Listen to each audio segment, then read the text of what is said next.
Master Tavern Keeper's History of the Old World.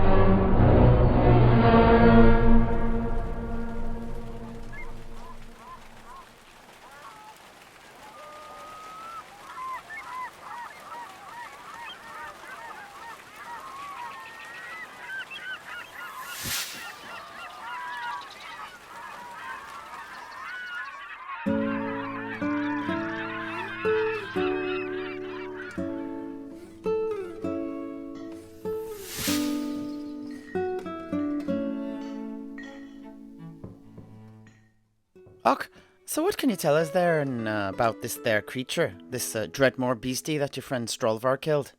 Ah, well, actually, that too was something that intrigued me after hearing of Strolvar's encounter. But it was not something I really learned any more about until I returned to the old world about 7 years back, after leaving Skeggy behind. Oh, yeah, I have not heard about your coming to Tobaro, Master Tavern Keeper. Please, tell us more. Ah, well, not too much to tell. What kicked things off was back in Skeggy, I met my better half, Herta, who was gracious enough to become my wife. After we tied the knot, we decided to travel back to the old world. Skeggy was no place to raise a family. Oh, you have a child, Master Tavern Keeper? I have. But that is a whole other story. Back to this little tale, eh? Well, we sailed back with her uncle, old Captain Krieger, who was also a regular in my old tavern in Skeggy. Oh, yeah. Wasn't he the man that you said had seen a crustacean leviathan? Ah, yes, that's right, Heinrich. Well remembered. Anyway, the two of us came to Tobaro here. Herta had some family here on her mother's side, and we lived with them for a while, before I accidentally won this tavern in a game of cards. Praise be to Ranald. Thus, we decided to settle down here, at least for the time being. At that time, I decided to bring my many belongings that were dotted all over and around the old world with various old friends and shipmates and the like to one place. Here, this tavern. I'd imposed upon my fellows for far too long with my junk. So, I contacted them all and got them to send me all the various trunks of trinkets and cargo boxes of books, scrolls, and memorabilia that I had stashed away. It took about a year for them all to come, with many hand-delivered and accompanied by many glorious reunions. How the beer, wine, and rum did flow. Anyway, the last to arrive came from my old mentor, Ulrich Genscher, who is currently residing in northeastern Araby. Now, this trunk didn't just contain my old stuff. It was also filled with books and scrolls and whatnot from Genscher's own private collection. Amongst these, I found mention of the origins of Dreadmores. Oh, I was wondering when we get to the point. So, what did these say? Well, what I found out about them was in a severely damaged old logbook belonging to Genscher's own grandfather. It appeared that his grandfather had at some point ventured into the waters surrounding the distant hinterlands of Khuresh. Oh, now I know the name, but where's that exactly, Septimus? Well, picture the following in your mind's eye. To the east of the Southlands we have the Sea of Dread. East of this are the kingdoms of Ind, and further east again is Khuresh. It's just south of Grand Cathay, but west of Nippon and the elven colonies known as the Isles of Elithis. South of Khuresh are the southern Chaos Wastes, of which I will not speak, with the treacherous straits of the Gates of Calith being the only thing keeping the denizens of that evil place at arm's length. Anyway, the proximity of Genscher's grandfather's vessel to Khuresh had caused much distress amongst many on the ship, and in the pages of his logbook he wrote down the rumours about the country that were circulating amongst the crew. The eastern coast of Grand Cathay, 1489. Captain's log, the 3rd day of Sigmazite. We were but a few days away from Fu Chao in Cathay when an unnatural fog took us up in its grasp.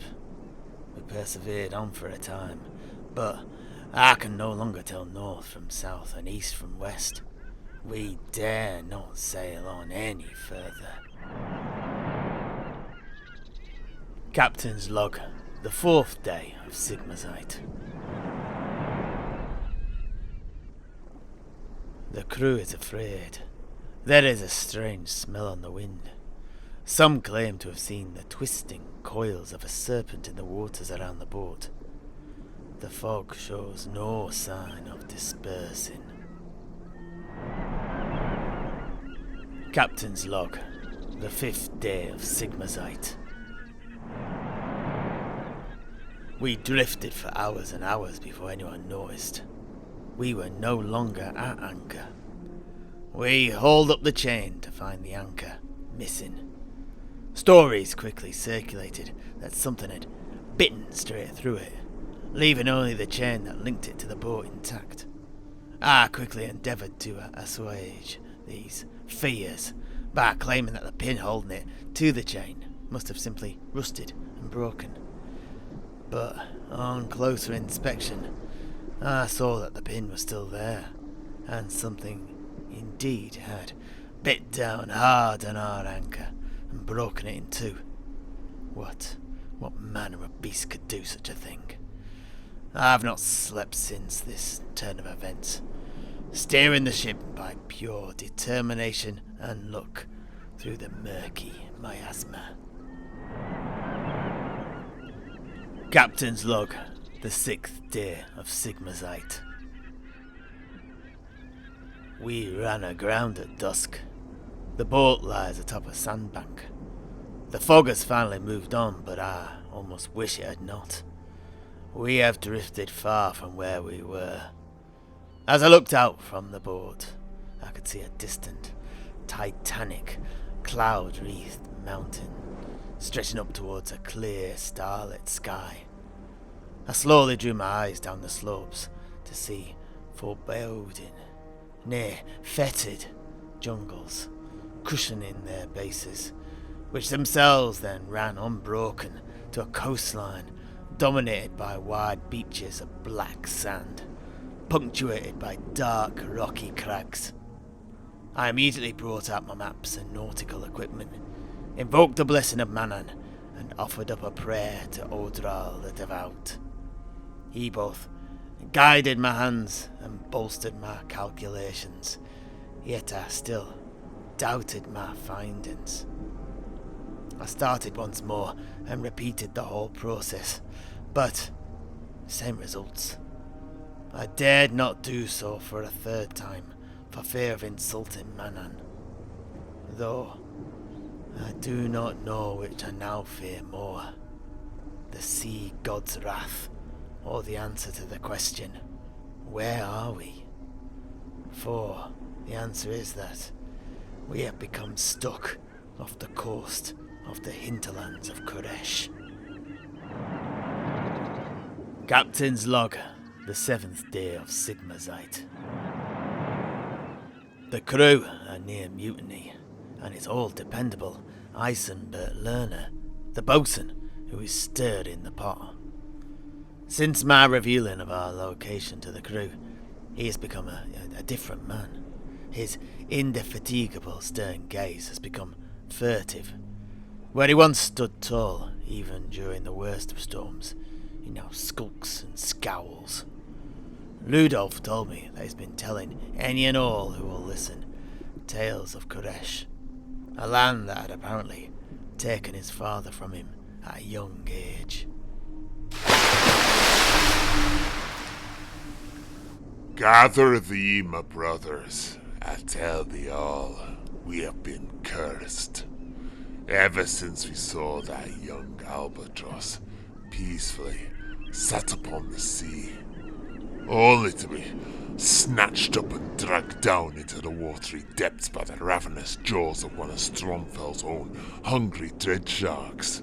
Aye, believe me, since that day we have been cursed. And here is our penance. to be stranded upon the shores of the land of nightmares. Oh, foul Khuresh, the land that took from me my very own papa. Khuresh, the blighted realm where men are but prey to be hunted. They are hunted for their flesh, for their blood, and for their souls. It is a bedlam where the only life anyone can expect to live is one of either indentured bondage or eternal pursuit. What? Are these things fresh to your ears? Know thee not the stories of the denizens of Khuresh, my hearties? Khuresh is the land of the blood nagas, the serpent queens of the dark, verdant depths of the chaparral, whose thirst for blood outstrips even that of the accursed gets of the vampire queen Neferata of old Lamia. The blood nagas rule over a kingdom of snakemen, cold-blooded beastkin who come in all shapes and sizes.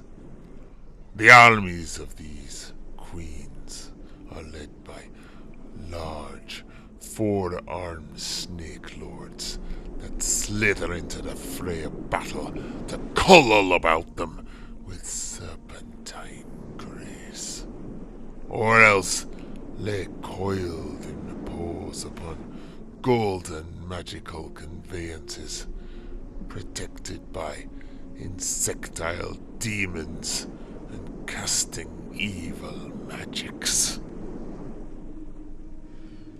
Under their command are the Snake Men. Many warriors wield pairs of curved blades and spit venom hither and thither, incapacitating their foes. Those that hunt men directly carry whips, spears, and nets, and are indefatigable hunters. They have assassins who can silently traverse any and all terrain and kill with curved sacrificial daggers. Worse yet are the monstrous infantry of their armies, two-headed serpents the size of ogres, who scythe down all before them while simultaneously hurling arrows at enemies from afar. Indeed, 'twas to one of these that my father died at the sea battle of Sakali, off the coast of Ind. Fouler still are the creatures these snakes drive before them, like the smouldering, lanky, goblin-like beasts that will chase thee through the jungle, tearing anything they catch to pieces. Even if you are strong and hale, your sanity is still at stake if you encounter one of the demonic-faced monsters that writhe through the air, hungry for flesh, their rotting innards trailing behind them, polluting everything they come into contact with. These snakes have even put demonic, elephantine beasts under their yoke, which they ride as they hurl deadly bolts at their enemies. There are yet more terrible creatures in Khuresh, but even the more mundane reptiles of the jungle have been twisted to the will of the blood nagas. They have bred venomous hunting packs of gigantic lizards that weave through the undergrowth in search of fresh meat, as well as crocodilian beasts of burden who pull the snakemen's chariots. Worst of all, though, are the unnatural, monstrous creations of the blood nagas. Those that are known to me are the gigantic, fire-breathing serpents that burrow through the earth. Snake demons that reside in floating towers, collecting the corpses of fallen prey to drain every last drop of blood from them. And finally, the Dreadmaws, those creatures most foul, who have even found their way into the old world. It is said that the Dreadmaw is no natural beast from the depths of the jungle of Khuresh. Rather, each is an ancient creation, a slithering, tunneling, lost revenant given something akin to life by the chaotic magics of the long-lived Naga queens, and then unleashed upon the world during the Forgotten Age, when the cold-blooded serpents of chaos held sway over much of the eastern world. Tales abound for each Dreadmaw. Perhaps you've heard of the worm of the eastern marches. A vile thing that once burst forth from a mountain slope and latched onto the underside of an emperor dragon with its hooked teeth. It tore its way through the dragon's hardened scales and into the great beast, eviscerating him from within. It is said the dragon howled in pain as it was eaten alive from the inside out, the wriggling tail of the Dreadmaw protruding from the wound it had made in its torso. The dragon didn't last long, and all that was left of it was a hollowed-out, ruptured carcass. But look at young Frizzo's face. I've scared him. Let us get ourselves to sleep, my hearties, and pray that Maran protects us. Captain's log, the 8th day of Sigma's 8. We are saved. Before dawn, a storm sprang up from nowhere. The sea swelled, roiled and churned, and lifted us up from the sandbank upon which we'd been stranded. It was a storm and a half, but a natural thing, and something we could all see, feel, and deal with. Come midday, we were on calmer seas, and back on our way to Fu Chao.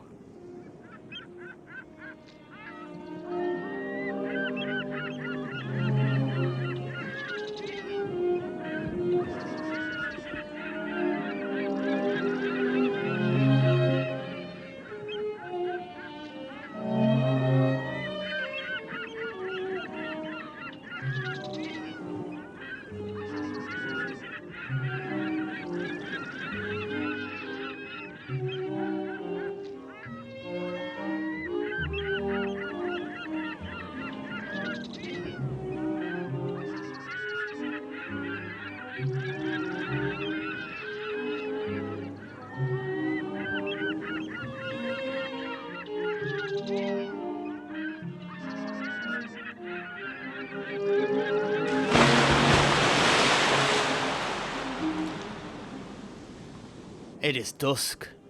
Ludov just came to see me. Eisenberg, the bosun, is missing. His hammock has been torn to shreds, and what material was left was dripping with seawater. That is not all, though. Ludolf found a dagger. I've never seen the like. Only its tip is sharp, and the entire weapon has been forged from a single piece of metal. Its blade is curved like a slithering serpent, and its pommel is a snake's head. The rumours are already circulating. I've had enough of this. I'm going back to Midland to raise myself a family of landlubbers. But for now, I'm looking forward to getting into port and opening up a cask of rum. Snakes be damned.